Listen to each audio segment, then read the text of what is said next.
Welcome back, everybody. This month, WSAV is unmasking domestic violence in our local communities. The Wellness Wednesday segment that we do this week is looking at the many forms domestic violence can take and how to love someone who's in an abusive relationship. So it's a kind of discussion that we are so grateful to have Mary Jo Horton, the behavioral health manager at Memorial Health, here to have with us. So thank you. Thanks. All right, so Mary Jo, in order to better understand something, I think you need to define it. Yes. So let's define domestic violence. Right, people focus on the violence aspect of the definition, and it's really anytime there is a relationship between two people, right? We talk intimate partnerships, but certainly it can be other relationships in which one person is controlling and using that control to put down and emotionally and physically and abuse the individual. It's not just the focus of the physical. And so it's not just a, wife, husband, husband. It's not just those kinds of relationships. No, I mean, if you really think about what domestic violence is about, and we talk about power and control, I have seen adult children and their adult parents be engaged in a domestic violence relationship, roommates, childhood friends, but most certainly the relationships that are intimate have another layer that is added to that with sexual trauma and sexual violence. Things around that can make it even more complicated. And it doesn't matter how much money you make, what job you do. No, and here's the other thing. It doesn't matter what kind of education you have, whether or not you're perceived as a successful person or a bright person. People tend to think that people who are in abusive relationships started out weak, when in actuality the relationship has degraded them. Kind of glad you pointed that out. So it also is underreported. Yes, I mean, let's be honest, there's a real stigma in saying, I'm in this situation, and so why would people want to do it? I said earlier, breaking away, it's a complex and dangerous 100%. thing to do. Yeah. It is not simply, why doesn't this person leave?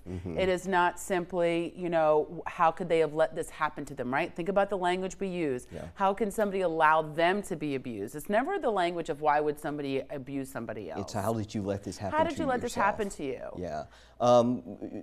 Breaking away can be hard, but it sticks with you even after you've broken away from it, right? 100%. So let's think about what trauma does. We know that we've talked about trauma, that it's usually not until after the traumatic event is over that you see a lot of these symptoms. And it is true, the effects of domestic violence on the brain, on your heart, on your body, on your life can go on for many years after the relationship has ended. I was going to ask how long, but you can't really put a timeline No, on you that. cannot. Yeah. All right. So let's get into navigating loving someone in an abusive relationship. And I know my producer's giving me a countdown. We're going to take just a little longer. You can, deal with me later about that. I'm so sorry. But let's get into this. So here's our full screen.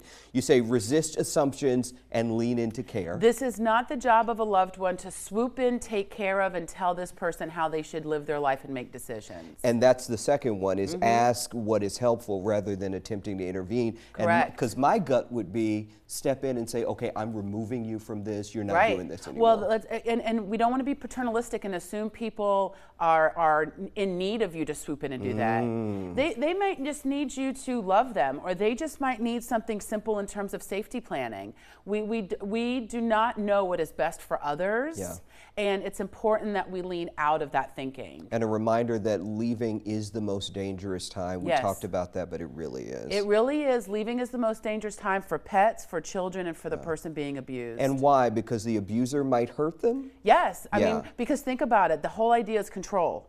If my attempts at control are now being challenged, I'm going to do everything to escalate the situation to regain control, and this is when we see violence. All right, and then this last one, practice self-care and lean into boundaries. So it's very important for us to think to ourselves, I love somebody who is in a situation, I'm not responsible of taking care of them. And if hearing about their trauma is starting to wear me out, it is very much okay to say, I'm not able to be emotionally present for you today. That can be hard to do. Of course, we love folks. We want to connect with them, but at the same time, absorbing other people's pain doesn't take their pain away. All right, Mary Jo, thank you. So next week, we're going to talk about some ways that the community can help, all about the community language, Yes. resources, all that. We'll talk about that next week. Remember, you can go to WSAV.com/Wellness Wednesday to see any of our segments. All right.